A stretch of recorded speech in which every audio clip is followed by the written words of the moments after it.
আমি আজকে নবম দশম শ্রেণীর শিক্ষার্থীদের কার্বন ডাইঅক্সাইড গ্যাস তৈরি করব এবং অ্যামোনিয়া গ্যাস তৈরি করব। এজন্য একটি কাঁচ নল আমি কীভাবে বাঁকা করছি একটু সবাই লক্ষ্য করবো। বিসমিল্লাহ।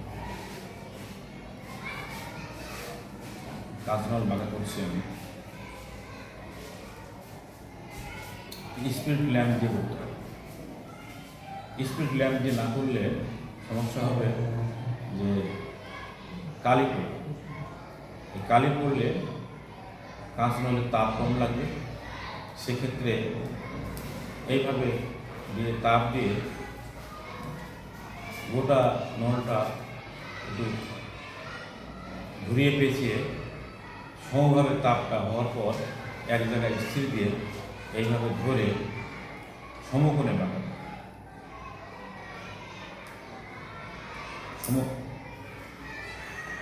তার পানি ছিল তাই ভেঙে গেল।